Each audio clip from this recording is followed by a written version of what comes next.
Assalomu alaykum. Ushbu videoda joriy yilning iyun oyida bo'lib o'tadigan tillararo rishtalar marafonida qatnashish bo'yicha ko'rsatmalarni bermoqchiman. Marafon 1-iyundan 30-iyunga qadar bo'lib o'tadi. 3 eng yaxshi qatnashgan foydalanuvchiga hakamlar tanlab olgandan keyin 1,2 million so'mlik Asahi onlayn kitob do'konidan olingan sovg'a vaucherlarini yetkazib beramiz. Marafonni maqsadi o'zbek tilidagi Wikipediyada mavjud, lekin boshqa tillarda mavjud bo'lsa-da bir-biriga ulanmagan maqolalar sonini ozaytirish. Endi misol qatorida ko'rsatadigan bo'lsam, masalan, Erkin Vohidov haqida o'qiydigan bo'lsak, mana bu yerda 13 ta tilda ushbu shaxs haqida maqola borligini ko'rishimiz mumkin. Mana boshqa tillarga o'tib Erkin Vohidov haqida o'qishimiz mumkin. Demak, bu shaxs haqidagi maqola ulangan. Lekin shunday maqolalar borki, o'zbek tilida yaratilgan. Hozir mana bularni turkumini ochsam, turkum Wikipedia, Inter, Wikisiz maqolalar. Aslida bunday maqolalarning soni juda ham ko'p. Mana bu yerda 10 mingdan oshig'i jamlangan. Bu maqolalarni ochib qarasak, masalan, mana bu maqolani ochib qaraylik. Boshqa tillarga ulanmagan va mana bu yerda bu maqolada boshqa til bo'limlariga ishorat yo'q deb yozilgan. Demak, maqsad ushbu aynan mana shu mavzuda boshqa tillarda maqola mavjud bo'lsa, ulashimiz kerak yoki maqola yo'qligiga ishonchimiz komil bo'lsa, boyaga andozani olib tashlashimiz mumkin. Demak, bu marafonda qatnashish, hissa qo'shish 2 etapdan iborat. Birinchi etapda muayyan maqolani olib, masalan, Sandino Augusto Cesar degan maqola mana qarang. Ushbu maqola boshqa tillarga ulanmagan, rostdan mana bu yerda til qo'shish tugmasi turibdi. Mana bu yerda mana bu andozani ko'ryapmiz, tillarga ulanmaganligi aytilyapti. Birinchi etapda demak shu shaxs haqida boshqa tilda maqola borligini topishimiz, aniqlashimiz kerak. Nikaragualik milliy qahramon bo'lgani uchun boshqa tillarda maqola borligiga ishonchim komil. Mana Google da qidiramiz. Biroz boshqacha ketma-ketlikda yozilgan. Balki o'zbekcha Wikipediyadagi maqolamiz noto'g'ri nomlangan. Bunga qaytaman hozir. Mana bu shaxsni ochamiz. 895 1934 Nikaragualik revolyutsioner. Ingliz tilida, mana o'zbek tiliga ulanmagan. O'zingiz tekshirib ko'rishingiz mumkin. Demak, mana shu mavzuda boshqa tilda maqola borligini aniqladik. Mana qiriti tilda maqola bor ekan, o'zbekcha alohida yashayapti. Har bu muammo shundan iboratki, qarang, mana wiki ma'lumotlar bandini ochsak, bu maqolani mana kodi bor. Mana bu maqolani ham wiki ma'lumotlar bandini ochsak, mana boshqa kod bilan, demak, ikkita Wikidata item deyiladi, yaratilgan. Aslida bir ayni shaxs yoki narsa haqida bitta bo'lishi kerak. Maqsad birlashtirish. Demak, birinchi etapni tamomladik, ya'ni aniq shu shaxs ekanligiga ishonchimiz komil bo'ldi. Ikkinchi etap, ya'ni bevosita ulash. Bu maqolani boshqa tildagi maqolalarga ulash. Ulashdan avval yoki keyin qilsak ham bo'ladi. Sandino bu shaxsni familiyasiga o'xshab ko'rinyapti. O'zbekcha ensiklopediyalarda, ruscha ensiklopediyalardagi kabi avval familiya, virgul, keyin otlar yoziladi. Ishonchimiz komil bo'lishi uchun ruschasini ko'raylik mana. Mana, demak bu familiyasi ekan. O'zbekchada, inglizcha Wikipediyadagi kabi nima deymiz, boyagi ism familiya shaklida yozishga kelishilgan. Buning uchun avval ko'chirib olsak bo'ladi va original lotin alifbosida yoziladigan ismlarni aslidek, ya'ni mana bu belgilar bilan o'zbek lotin yozuvida yo'q bo'lsa-da yozishga kelishilgan. Demak, sahifani ko'chiramiz. Har doim bu narsani qilishga ehtiyoj bo'lmaydi, lekin hozir qilganimiz yaxshi. Demak, mana nomlanishni to'g'rilab oldik. Endi mana shu ingliz tilidagi maqolaga yoki barcha maqolalarga qanday qilib ulamiz? Wikidataga, ya'ni wiki ma'lumotlarga o'tib ulash mumkin, lekin oson yo'li mana tillar aro ishoratlarni qo'shish tugmasini bosamiz. Qaysi tildan tilga ulamoqchimiz? Bittasini tanlasak bo'ldi. Mana inglizcha Wikipedia. Inglizcha Wikipediyada qanday nomlanadi maqola? Mana bu nom bilan nomlanadi. Sahifani bog'lash. Boshqa tillarda ham mana qiritda o'sha tildagi maqola chiqdi. Tasdiqlaymiz. dialogni yopib sahifani yangilash. Mana qarang, ulandi. Demak, boyagi ikkita Wikipedia aytimimiz bir-biriga ulanadi, yo'naltirildi. Boshqa tillar bilan ulandi. Endi qo'shimcha ball olish uchun va umuman ishimiz osonlashishi uchun manbasini tahrirlab maqolamizdan aynan mana bu andoza no IVK boshqa tillarga ulanmagan deganini anglatadi. O'shani olib tashlaymiz. Mana qo'shiqcha bo'shliqlarni ham olib tashlash mumkin. Va saqlaymiz. Bir izoh bilan boshqa tillarga uladim, ulandi, qaysi ma'qul bo'lsa, xullas qisqa tafsir nima ish qilganimizni yoki mana no IVK andozasini olib tashlayman, qaysisi qulay bo'lsa boshqa tillarga uladim deymiz, saqlaymiz. Mana shu bilan demak bitta muammoni yechdik desak bo'ladi. Bitta hissamiz qo'shildi. Endi marafon qatnashchilari sahifamizni ochaylik. Ishtirok uchun mana bu ishtirok sahifasida mana manbasini tahrirlab o'z foydalanuvchi nomingizni qo'shasiz va o'sha 1-iyundan 30-iyunga qadar hozir qilganga o'xshash tahrirlarimizni qilaverasiz. Biz keyin avtomatik tarzda hissangizni ko'rib chiqamiz. Mana bu uskunalar sahifasida ushbu uskunalar bilan tanishib chiqishingiz mumkin. Mana bu statistikani ko'rish uchun yaratilgan gadjet, ishni yengillashtiradigan boshqa gadjetlar va hokazo. Demak, bu birinchi misol edi. Yanada osonroq, yaxshiroq tushunishingiz uchun yana bitta misol keltirsam, Zane ichki zoti degan maqola. Endi afsuski bu yerda ham noto'g'ri nomlanganroq maqola, chunki shahar nomi Zanen, Shvetsariyada.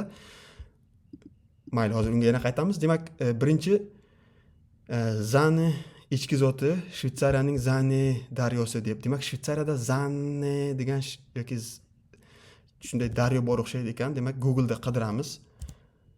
Menga inglizcha qulay bo'lgani uchun inglizcha qidiraman. Masalan, ne desam, mana o'zbekchadagi kabi qarang, Zanen chiqibdi. Oxirida nesi bor, Zanen. Demak, mana biz Zanen ruschadan tarjima qilganda adashgan menimcha, o'sha nima deydi? O'zbekiston Milliy ensiklopediyasini yozgan shaxslar. Demak, Zanen goat deylik. Mana o'zi taklif qilyapti, qarang. Zanen goat.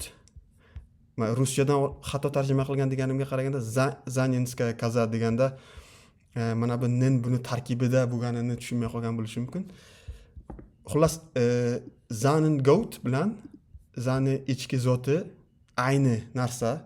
Bunga shubha yo'q, chunki ikkalasi ham Shvetsariyadan, ikkalasi ham ichki, ko'p sut berishi haqida yozilyapti bu yerda. Highly productive dairy goat, ko'p sut beradi. Boshqa tillarda ham tekshirdik. Mana boyagi birinchi misoldagi kabi buni ham to'g'rilashni taklif qilaman. Zanen ishonchimiz komil bo'lishi uchun o'zbekcha manbalarda Zane emas, Zanen deb yozilganini ham qidirib ko'raylik. Zanen ichki zoti. Mana qarang, Agronet.uz balki nisbatan ishonchliroq saytdir bu. Mana bu Agro Olam.uz Zanen zotli ichkilar. Demak, aniq xato yozilgan, buni ham to'g'rilab olamiz. Zanen ichki zoti, shahar nomi Zanen yoziladi deb turib, misol manba ham keltirish mumkin, lekin shart emas. Sahifani ko'chiramiz. Zanen ichki zoti. Endi demak, boyagidek inglizcha nomini nusxalab olamiz. Tillararo ishorat qo'shamiz. NWiki Zanen goat, sahifani bog'lash, tasdiqlash. Mana boshqa tillarga ulandi. Endi manbasini tahrirlab, boyagi boshqa tillarga ulanmagan boshqa tillarga uladim deb yozib, boyagi andozani olib tashlaymiz. Shu bilan ulandi. Bu ikkinchi misol edi. Endi oti xato nomlanmagan bitta misol keltiray. Biroz izlanish qiyinroq bo'lgani, masalan, Butifos haqida masalan Google'da qidirsak osonlikcha chiqishi qiyinroq. Butifos desak, qarang, har xil manbalarda chiqibdi. lekin Wikipediyada chiqmayapti. Mana wiki deb ko'raylik. Butamifos. Lekin nima uchun buni taklif qilyapti? Kimyoviy formulasi qanday? To'g'ri keladimi, yo'qmi? Mana qaraylik kimyoviy formulasiga. Demak, oson emas. Shunday holatlarda sun'iy idrokka ham foydalanib ko'rish mumkin, lekin to'g'ri foydalanish kerak bo'ladi. ChatGPT dan mana so'rab ko'ramiz. Continue. Try it first deylik chiqani. Continue.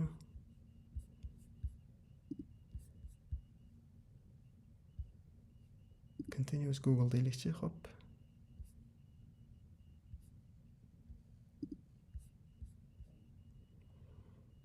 Tak, demak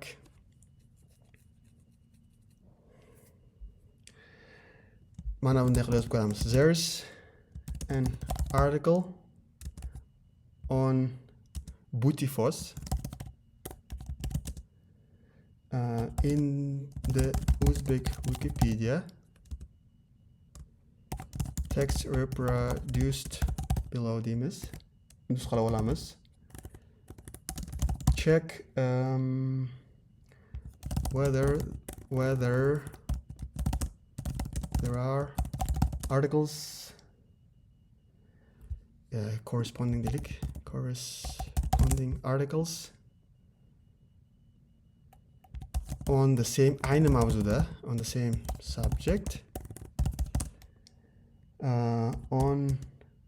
in other language Wikipedias, or whether there is whether the subject has a Wikidata item. Boshqa tillarda maqola bo'lmasa ham Wikidatada, wiki ma'lumotlarda boyagi sahifa bo'lishi mumkin. Shuning uchun so'rab ko'raylikchi. Mana maqolani nusxalaymiz dedik, nusxaladik. Yes deydi. Mana Wikidatada deydi. Tribufos degan narsa deydi. Shuni mana qarang, Butifos degan yozuv bor mana bu yerda mana. Demak, o'zbekcha Wikipediyada bor bu haqda maqola, lekin mana bu nemischa maqola bor ekan, qarang. Niderlandcha. Mana bu nemischa maqolani ochamiz. Mana shu bilan, demak, Butifos ayni mavzuda deyilyapti. Yanada ishonchimiz komil bo'lishi uchun mana yerda kimyoviy formulasi bor ekan. Afsuski, o'zbekcha maqolada kimyoviy formulasi yo'q. Keling shuni mana bu Kirillga olib Butifosni ruscha manbalarda qidirib ko'ramiz. Mana bu saytni ochib ko'raylik. Masalan, mana qarang formulasini mana. Demak, unaki 27.3. Unaki 27.3. Demak, rostdan Butifos kimyoviy formulasi va Tribufosni kimyoviy formulasi mos tushyapti. Endi buni maqolaning nomini nusxalaymiz. Esingizdan chiqmasin qaysi tildaligi. Bu demak nemischa Wikipediyada, olmoncha. Demak, tillararo ishorat qo'shamiz. D nemischa deymiz. Mana bu maqola serbcha ekan, uchinchisi tasdiqlaymiz. Demak, bu maqola qarang, ko'proq tadqiqot qilishimizga to'g'ri keldi. ChatGPT dan foydalandik, ruscha saytlarda tekshirdik. Buni qarang, boshqa tillarga ulanmaganligi haqida andozasi yo'q ekan, lekin shunday bo'lsa-da ulanmagan edi. Ko'ramiz hozir. Demak, shu bilan demak, mana bunday holatlarda andozani olib tashlashimiz shart emas. Bu 3 ta misol tushunarli bo'ldi deb o'ylayman. Endi shunday holatlar borki, maqola boshqa tillarga ulangan, lekin ulanmagan degan andoza hali ham turibdi. Masalan, Southampton, mana bu shahar Britaniyadagi, qarang, boshqa tillarga ulangan. Mana Southampton. Endi ishonchimiz komil bo'lishi uchun 200 mingga yaqin aholisi bor. Bir tasdiqlab olaylik. Inglizchada 200 mingga yaqin aholisi bor. 2001 o'zbekcha Wikidagi juda eski ekan. Tillarga ulangan, lekin mana bu andoza turibdi, qarang. Buni olib tashlaymiz. Mana shu olib tashlaganingiz uchun ham ball beriladi statistikada No iWiki. Bunda demak boshqa tillarga uladim emas, ulangan. Boshqa tillarga allaqachon ulangan. Ya'ni bu andoza noto'g'ri turibdi degan ma'noda. Mana shunday holatlar ham bo'ladi. Yana bitta misol keltirishim mumkin. Eslasam bir Paragneys degan maqola ham mana qarang. Yer po'stida hosil bo'lgan tog' jinsi inglizchada yo'q, lekin qirg'izchada bor ekan. Qirg'izchani ko'raylikchi.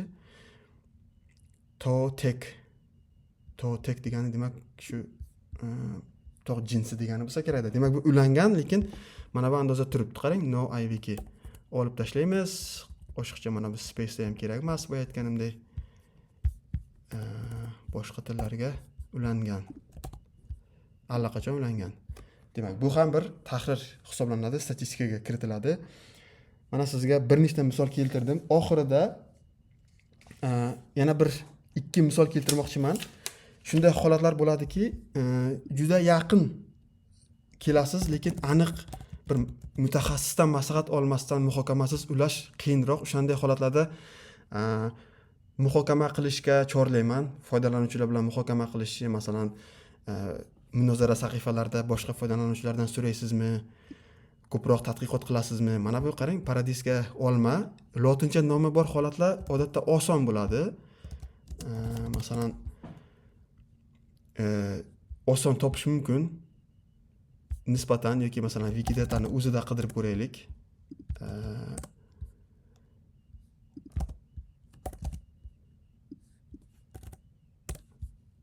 Mana qarang, bir nechta chiqyapti. Variantlari borligi uchun aniq bir misol keltirish qiyinroq. Ya'ni yoki ruscha Wikipediyaga boradigan bo'lsak, Yablanya niskaya. Qarang, mana bu yerda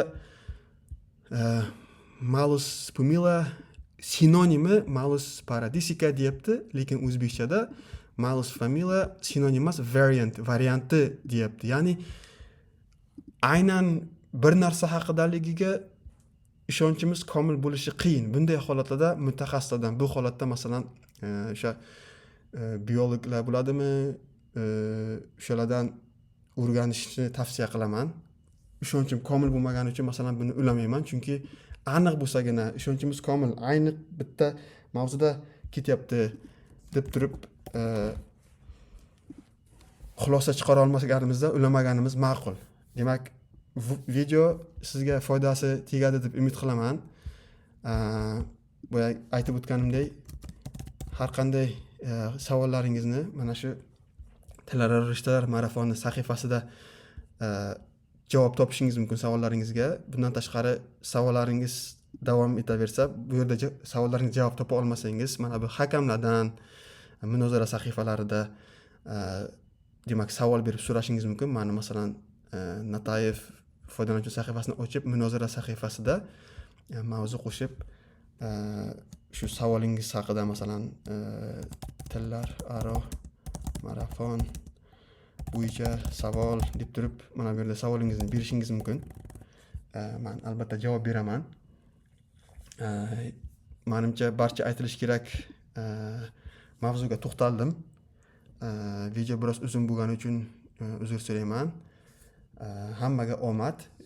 Demak, imkon qadar ko'p boshqa tillarga ulanmagan maqolalarni chiroyli tadqiqot qilib ulashimizga ishonaman. Va oxirida aytadiganim, sun'iy idrokdan foydalanadigan bo'lsangiz, albatta mavjud manbalarda tekshiring, chunki ba'zan noto'g'ri tavsiyalarni qiladi ko'p holatlarda. Shu bilan tamom. Katta rahmat.